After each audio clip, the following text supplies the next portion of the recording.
What is up, everyone? Good morning. Good morning. We are back. Finally, it's been a few weeks. Missed you guys. Missed you. And I hope that everyone's doing well. And we are back here. It is live Saturday, October 26th of 2024. Oh, my goodness. We're rounding the corner, rounding the bases, getting close to the end of this year. I know for some of you, it's been good. For some of you, it's been bad. For some of us, it's been a little bit of good, a little bit of bad, and everything in between. And that's how life goes sometimes. So this talk, this channel, this live stream, if you've never been a part of it, you're welcome here to come back anytime. If you find the content valuable, go find our previous recordings. And there's about 4 years worth of these kind of conversations that you might benefit from.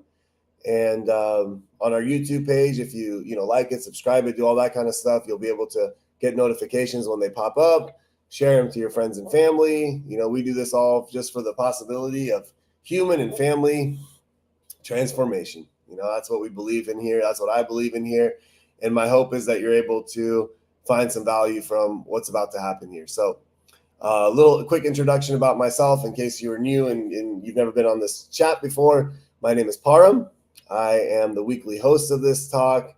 We get here for anyone who has ever in life. So this is who this channel is for, if you want to know in a nutshell. It's for anyone who firsthand or secondhand has ever experienced pain as a result of mental illness, addictions, trauma, or grief and loss.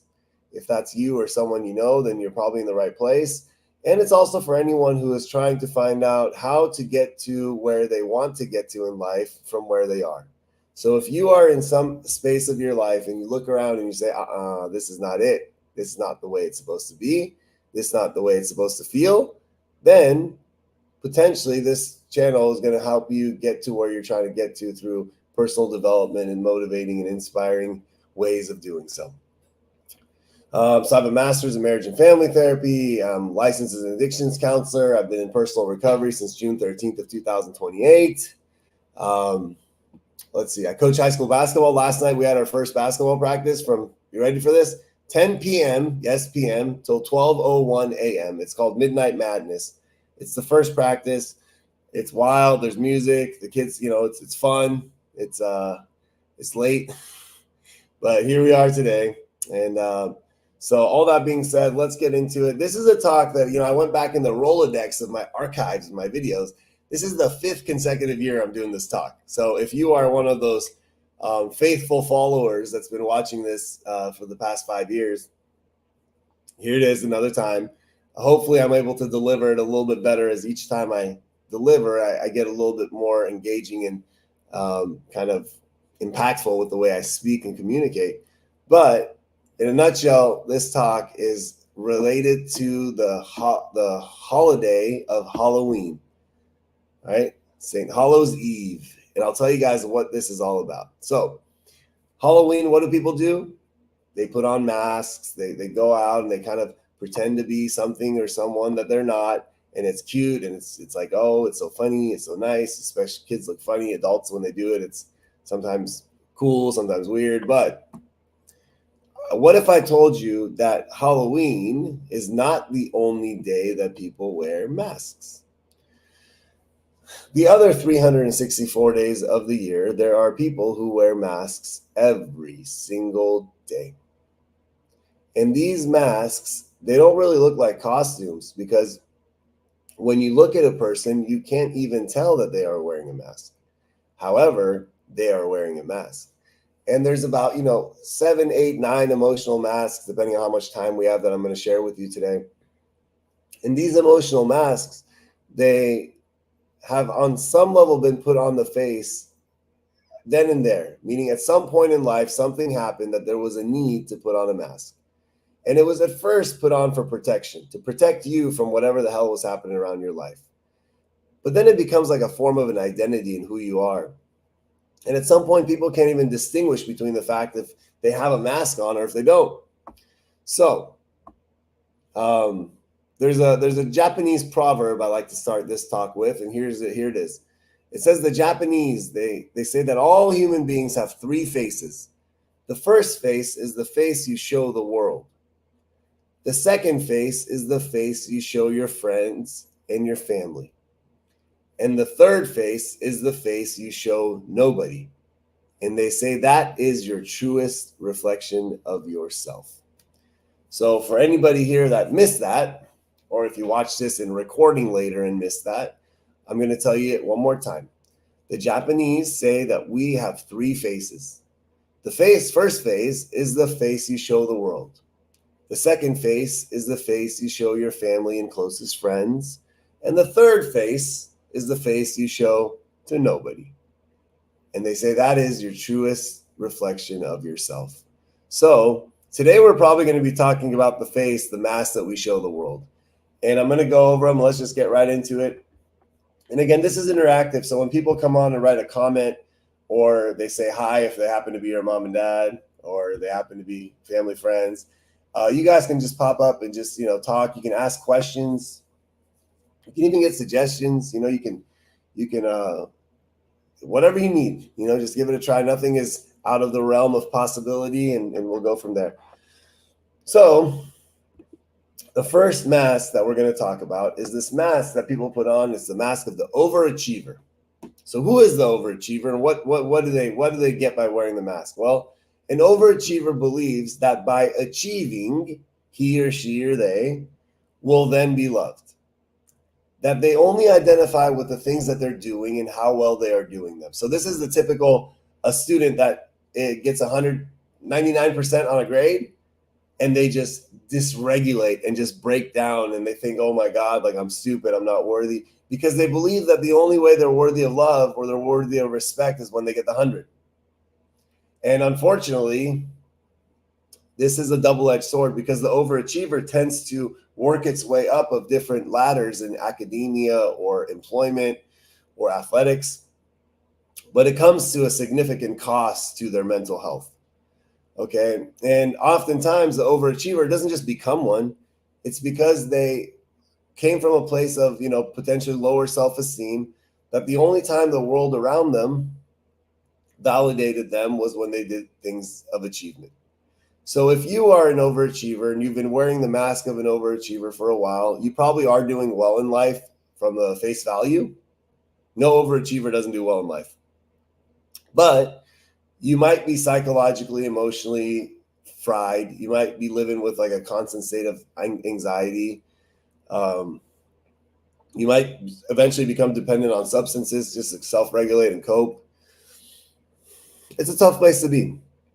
And the problem with the overachiever is that when they have their own, families and their own lives and their own expectations of others, they have really high expectations of people. So their relationships get really messed up. Because if they're very, very high overachievers and the people around them are just normal or average, they're going to feel like the other people aren't trying when they might actually be trying. So they ultimately have really bad relationships, or relationships that aren't that close or warm. So the next one we have here, and again, anybody have any questions, feel free to say them. This is live on, my Facebook, Buckeye Recovery Network's Facebook, and Buckeye Recovery Network's YouTube page. So from any one of those channels or streams you're watching, feel free to ask. The next mask that people wear is the mask of the people pleaser, aka my little codependents out there. You know what a people pleaser is? They put on whatever mask that surrounding people in area wants them to put on. They become whoever you want them to become, or they want them to become. They do, yes, whatever the around people want them to do. So it's like, where do you want to go today? Wherever you want to go. What do you want to do today? Whatever you want to do. What do you want to eat today? Whatever you want to eat. What do you want to listen today? Whatever you want to listen to. See, the people pleaser thinks that by complying and by not having a say or a voice and just doing what, and not ruffling the waters, not blah, blah, blah, blah, blah, that they're going to be loved more. And that's further from the truth, because we all know people pleasers always feel disconnected. They ultimately feel what? Resentful, ashamed. All of them say, I feel like a doormat in the lives of others. And as a mental health clinician who's sat with thousands of people over the course of the years, how many people do you think come in the office and say, I feel like a doormat? Whew. I've actually, honestly, probably, I've reached the number of 1,000 at this point. And it's just because they think that if by doing something for someone, then the person's finally going to love them. It doesn't work that way, my friends. Now, the next one is the mask of the martyr. Self-sacrifice at own expense. So the martyr, a lot of immigrants, and it's not just like the Iranian immigrants, it's just immigrants in general. What if you really don't know? There we go. Got a question. What if you really don't know what you want? I believe that everybody, Vita Jan, knows what they want. If someone says, what do you want to eat today? And you say, whatever you want to eat. I believe that person knows what they like to eat. I believe they know their preferences. I believe they know their taste buds. I believe they know what food they like. I believe they know what taste they like and don't like. What if someone says, hey, where do you want to go today? I don't know, wherever you want to go. I believe that person knows what they like to do, what places they like to go, what places they don't like to go, how they like to spend their time, but they just don't say it. Someone says, hey, it's like, where do you want to go? What do you want to eat? What do you want to do? People always know what they want, yet they are afraid of saying what it is they want because they feel that if by doing so, someone's going to get upset, or what I want is not as important as what other people want. And that's a message that gets created, not here in this conversation that we're having together. It got created a long time ago. I don't know much about that dynamic in your world, but I have a feeling that the needs and the wants of other people were more important, So we might think we don't know. So I'll give you that. So what if someone thinks they really don't know what they want? Say they think it, but deep down they actually do know. People always know. People always like, what movie do you want to watch? I don't know. Yes, you do. What music you want to listen to? I don't know. Yes, you do. What food you want to eat? I don't know. Yes, you do. Where do you want to travel for vacation? I don't know. Yes, you do. But we suppress because we don't want to ruffle the feathers. Tony Dupree, what's up, bro? Long time no see. James Chan, love and appreciate you. I hope that answered it for you, Bita. So the martyr, I always say we got the martyr in like immigrant families or like sometimes even it happens in single parent families. I'll tell you that. And it's I'm not saying all single parent families, but in some of them. So here's what the martyr, one thing that they like to tell their kids for some reason, it's like, don't you know what I've sacrificed for you? Don't you know I gave up everything I had to raise you? Don't you know I can take the clothes off my back to keep you warm? Listen, at some point, we don't need to say those things to people. Either you do it or you don't. If you do it, you did it because you wanted to do it.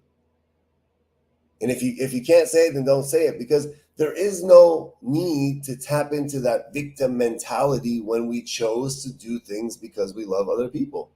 Now, when we get pissed off and they didn't respond the way you wanted them to, or they didn't appreciate you the way you wanted them to, it's a different question. You can say, I feel like you don't appreciate me. I feel sad because I feel like you take a lot of things for granted. You can say that, but you don't need to say, don't you know I left everything for you? Immigrants love doing that for some reason. Like to give you a better life, I gave up my own life. Like, you don't have to talk like that. At some point, if immigrating to another country is giving your children a better life, there's probably a chance it's giving you a better life too. You know what I mean? If you call it what it is, especially people like, whenever Iranian, I can't talk for too many other places, but we're like, actually, like a Cuban family. I know this happens to Cubans all the time. They say, like, well, you left communism. We came over here with nothing because of you. Well, it's like you kind of left because of yourself too, because what were you going to do there with nothing, Like Persians, Iranians sometimes say, oh, we left our country. We left everything we had to come give you a better life. It's like, well, you didn't want to be there either, Like, who the hell wants to be there? So I don't know about that stuff. But the martyr is just someone that when you do that, you don't have to feel, because you just say, you put it on other people. It's called displacing your emotions. And I will say this, that I'm not one of those idiots that says that there's no victims in life. Like some people say there's no victims, only volunteers. No, there are some victims in life, children, and when I say 18 years old, that's a relative number. You know, it could be 19, it could be 20, but children that are susceptible to any type of abuse, man, they're victims. I mean, how the hell are they going to leave the situation, right? It's like, how is a 10-year-old that's being abused going to leave? So whoever says that, you don't want to listen. The next one is like people that are in abusive relationships for the first or second time, because oftentimes they haven't experienced love in their life, so that's like that's all they know. I would say they're victims in the beginning because they actually don't know any better. I mean, someone that's never experienced love and they're in an abusive relationship, it's like, hey, well, why are you with this? But they don't know the difference. But I do believe that once you know the difference, once you've experienced it a few times in life, at that point, when you voluntarily go into something that's, you know, seriously abusive, at some point, I don't know, you know, you're making a conscious decision to not work on the pain that keeps taking you back there. And obviously, elderly people that have lost their cognition or abilities, for sure they could be abused and be victims. You know, that's whoever says there's no victims in life, only volunteers. They obviously haven't had the pain of being a victim or someone they love being a victim that could say something like that. The next one I have here is the bully. Yeah, responsibility has great power, doesn't it? Sounds like a line from a Marvel movie. Responsibility has great power. You know, sometimes we can finally take responsibility for who we are and the lives we live. And until we do so, you know what I like too, Tony? It says taking responsibility is the highest form of human maturity. And I really like that quote. So the next one we have here is the bully. Now, oh man, I said I've done this talk like 5 years in a row, right? So I've probably said this next line I'm about to say at least 5 times, but for sure more than 5 times. We'll go with like 10 times, maybe 20, maybe 100 times. The biggest lie we've ever been told in our society. Okay, the biggest lie I'm sitting with such bad posture. I'm so tired. Okay, the biggest lie we've ever been told in society is the following. It says, sticks and stones may break your bones, but words will never hurt you. Oh my goodness, what BS, what nonsense is that? Words will never hurt you? You tell someone they're a worthless piece of S. I can't hurt them. You tell a kid, you know, you were a mistake. I wish I never had you. That's not going to hurt the kid. You tell someone they're ugly. You tell someone they're fat. You tell somebody they're a loser. You tell somebody they're not worthy of your love. Those words won't hurt a human being. I mean, who the heck came up with that? Like, if somebody tells an innocent child or an innocent human that you are worthless, that kid's supposed to say, haha, the words you say to me aren't harmful because only sticks and stones can break my bones, but calling me worthless isn't going to hurt my feelings.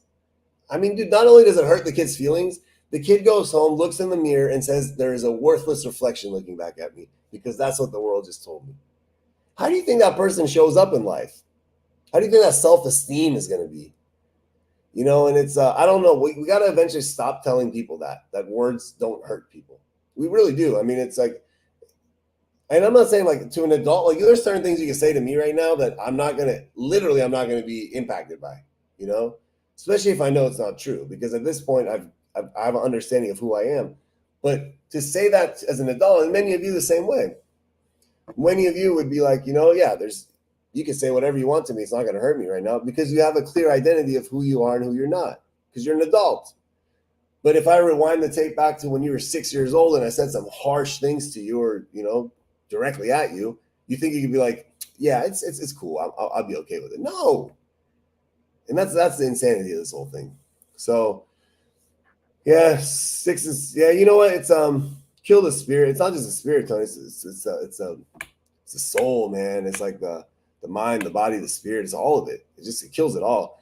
Because if you broke my wrist right now, I go to the emergency room. We get a little X-ray. They look at it. It's fractured. They put a couple screws in it, put a cast on it, take the cast off, do physical therapy. I don't know. 6 months later, this hand should be working pretty well again. You know, maybe even stronger sometimes because all the physical therapy makes all the other muscles stronger. But you tell someone they're a worthless piece of S when they're 10 years old, what kind of an X-ray is that to identify what got hurt? What kind of a cast do they put on it to make it heal right? Nothing. That kid just bleeds out and bleeds all over people. Bleeds all over themselves and all over people. So the bully oftentimes has either experienced pain, serious pain, or they are witnessing serious pain. Well, there's a lot of kids that are bullies that actually aren't being abused, but they're witnessing their parents, domestic violence. But oftentimes they're also receivers of abuse. And if you kind of do a drone area cam and you follow the child home after school, like the bully, they just did some stupid things in school. You go home and you see a really sad child. They just wear that mask to protect them from all the pain that they have. Again, it's a deflection. So the next one we have here is something called the control freak. What is a control freak? Well, it is somebody that controls people, controls places, controls things. And we just think some people are controlling, some people are not. So I don't like just accepting that, right? It's like, okay, why are some people controlling and some people not? Well, when you talk to enough people who either self-identify as being controlling, or they're usually controlling people will never admit they're controlling, right? But it's the people that are around them that say, yo, this person's so damn controlling. It's one of those things. A controlling person just doesn't admit it. They're like, I'm not controlling. What are you talking about? You're controlling. But someone that's controlling, it's actually sad, because at some point when you rewind the tape back, go back to their lives when they were little people, guess what was happening? Their life was probably out of control. And it's not just their life, right? It's the life around them. It's the things that are happening around them. Maybe their parents were always fighting. Maybe there was one parent always leaving. Maybe, their family was going through serious financial struggles. Maybe they were, going through, their siblings were going through some really bad mental illness or addiction problems, and they're feeling lost. Whatever it is. There's no right and wrong to this stuff. But the more people control things, it creates the illusion and also the delusion that they're controlling their lives. So, for example, OCD, which is a mental health disorder. I'm not saying it's just strictly from this, but one of the roots of OCD, for example, and it's kind of patterns and behaviors that are really obsessive and really rigid, and people don't, they have to do them in a ritualistic manner that self-soothes them. One of the reasons for it is obviously anxiety, but they believe that by doing it a specific way that they actually calm down that anxiety. So the controlling part of that is the self-soothing part of that. So if everything's in the right place, the right way, then I feel like my life is in order. And usually people that do that is because they feel like their life is out of control. And it's not their life, it's the life around them. The same thing can happen with exercise. There's people that are really control freaks with their exercise. Diet is the number one thing, because that's one thing you can control. See, if you can't control the environment, what can you control? Well, what goes inside your body or what doesn't go inside your body, right? So that's kind of it's a form. I'm not saying eating disorders are all because of this, but one of the manifestations of it, one of the ways that people put the mask of controlling on the control freak is through diet and nutrition. And you talk to enough people that have eating disorders, they would for sure be able to say, yeah, at some point in my life, I felt things were out of control, and that was one way I was able to control it. Now, the next one that I have here is the introvert. See, the introvert is a mask people wear, and they just say, oh, I'm so introverted. Well, my question becomes why? So there's sometimes people have a natural lean. So just like everything else, we're more dominant or predominant on one side or the other. So I don't believe that people are fully introverted. I don't believe that people are fully extroverted. I believe it's like a continuum, and some people fall in different areas of it. But when you go too far to the extreme, I'm talking about the extreme introvert, not like the natural one, but the extreme one. You can't just be an extreme introvert. There has to be a reason why. Okay. So I'm going to say that again, because I really want to create a distinction here for you. If introversion and extroversion was a continuum, so like a line, all of us, including myself, we fall somewhere on this spectrum. Some people are more extroverted, some people are more introverted, but the extreme sides of it. So the extreme extrovert or the extreme introvert is a mask. Okay? I'm talking about they have no other kind of a pull. It's just one or the other. So the pure introvert, I like to ask why. Why is somebody that way? Well, it's kind of easy. Something happened. People did something. Somewhere the wiring got screwed up and they became so afraid of the world and the people and the places and the things in it that the only way that they can feel comfortable in their skin, in their world, if they're not around anyone at all. These are like isolationists, man. Like I'm telling you, it's like another realm. And it's like people that it's really hard for them to go do anything social. It's not just a normal response. And here's the reason why. Human beings, naturally, by nature, by evolution, by like we are meant to be communal. Like if somebody was an extreme introvert back in the day when like we didn't have much, they would think something's seriously wrong with this person if they were not willing to just engage with the community or their family or the people around them. So the mask of introvert is because it's safer to be by myself than it is to be with others. Okay.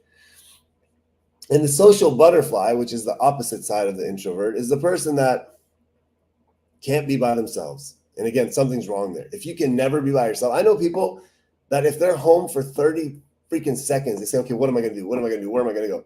Because they have the inability to sit with oneself. And the question is why? Why can't someone sit with themselves? Why can't someone sit in a room when no one else is there? Because at some point when they did that, they maybe experienced feelings of fear, of anxiety, of stress, and they just didn't want to sit in it. So their way of coping with it was to go engage with people outside, to go do things outside. Anytime they're inside, they can't handle it. It's just the opposite side of the extreme introvert that can't be outside with people and they have to be inside. So I don't know which mask you wear, but it's a pretty extreme mask. And the last one I have, and I'm going to show a video to this one, which I really enjoy doing. Let me go cue up the video first. It's going to make some people emotional, but it's okay. That's why we're here. Fresh. So now this scene that I'm going to show you, we're going to talk about the mask called the Humorist, okay? And the Humorist mask is the stand-up comedian or the class clown. And what does that look like? Well, you know, and as a family therapist, I can tell you this, that when you diagnose children with depression, so depression in adults looks like what? It looks like lethargy, it looks like lack of low motivation, it looks like apathy, it looks like problems, either sleeping too little, sleeping too much, eating too little, eating too much, isolation, removing yourself from the things that you like, you know, the anhedonia, lost lack of pleasure in the things that you once found pleasure in. Those are kind of the measures. But with children, one of the signs is like if a kid's a class clown, like they're always cracking jokes and they're always, you know, just being the funny kid. Oftentimes, it's actually one of the signs of depression in a child. And the reason is because they don't know how to experience their sadness. So what do? Is they deflect it with humor because it's an easier coping skill. So they put on this mask to not feel and they just make jokes. And all stand-up comedians, I can say all, 90% of the good stand-up comedians, if you read their autobiography, their childhood sucked. They had horrible childhoods and they just learned how to use humor as a mask, as a coping skill. So I'm going to show you a quick clip from one of my favorite shows of all time. And this show is it's called Fresh Prince of Bel-Air. And Fresh Prince of Bel-Air is a Will Smith. This is like in the 90s, really popular show. It's about this Will Smith is this troubled youth that he lives in Philadelphia. And he's getting in trouble all the time, and they don't know what to do with him. They're at their wits' end, and he happens to have an aunt and uncle that live out in Bel Air, California, and he gets shipped out here to live with them. And the whole thing is just him acclimating and adjusting to, you know, living in Bel Air, and a lot of life lessons in the show. Great show, you know, it's family friendly. But one of the, you know, and by the way, his dad left him when he was a child and just never really came back. And the beauty of it was he still became a pretty damn good kid. So one of the days of the show, the dad comes back into his life. And they bond a little bit. He's so excited to finally have his dad in his life. And they make this plan to go on a road trip together for the whole summer. And he's so excited because it's like he gets to finally hang out with his dad. And the scene I'm about to show you is the dad tells him, hey, one more time, I got to go back. I don't think we can do this trip anymore. And what you're going to witness is what these masks actually look like. So he's the funny guy. He's the humorist. He's a class clown. And you'll see what's underneath the mask. So I'm going to share my screen. Opens this. Oh, I have to give permission. Yes, show it. Finger. Google Chrome may be able to record the content later. Okay. So let me try one more time.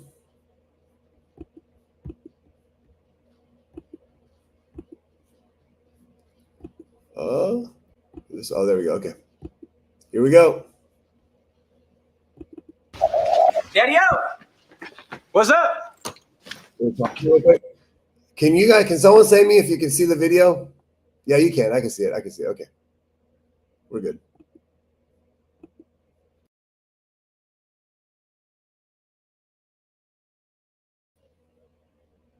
Hold on. Sorry, guys. We're about to go. Here we go. And boom.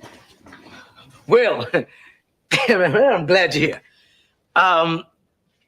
Some business came up I got to handle.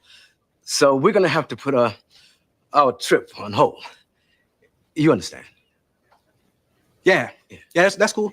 That's cool. Just for a couple of weeks. I understand. Yeah. Maybe a little longer. Yeah, whatever. Look, I'll call you next week and we'll iron out the details. Okay? Yeah. It was great seeing you, son. You too, Lou.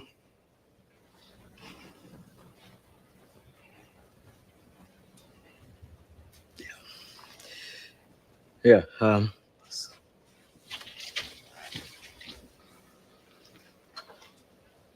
I'm sorry, Will. You know what? Actually, this works out better for me. You know, the Slimmies of summer come to class wearing next to nothing. You know what I'm saying? Will, it's all right to be angry. Hey, why should I be mad? I'm saying at least he said goodbye this time. I just wish I hadn't wasted my money buying this stupid present. I'm sorry. If there was something that I Hey, could you know do. what? You ain't got to do nothing, Uncle Phil. Hey, ain't like I'm still 5 years old, you know? Ain't like I'm gonna be sitting up every night asking my mom, when's daddy coming home, you know? Who needs him? Hey, he wasn't there to teach me how to shoot my first basket, but I learned, didn't I? Hey, I got pretty damn good at it too, didn't I, Yeah, Uncle Phil? you did. Got through my first day without him, right? I learned how to drive. I learned how to shave. I learned how to fight without him. I had 14 great birthdays without him. He never even sent me a damn card. To hell with him!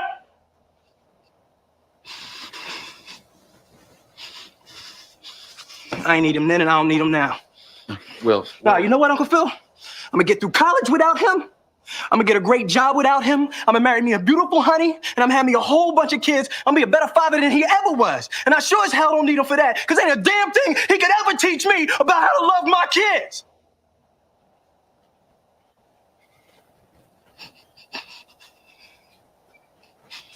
How come he don't want me, man?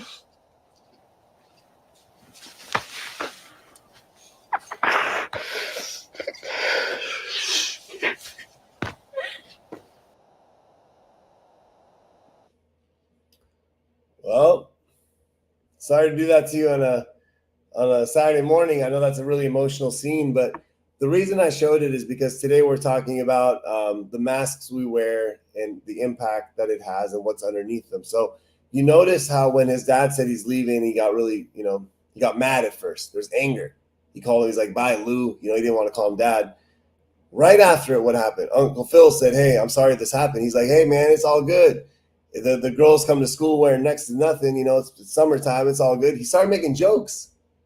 The first thing he did after he felt sad and angry was he started making jokes. That's the mask. That's the humorist. That's the class clown. What was underneath it?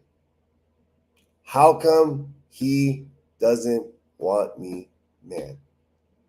See, no kid wants to feel how come my parent doesn't want me. So in order to cope with that, they just crack jokes all day.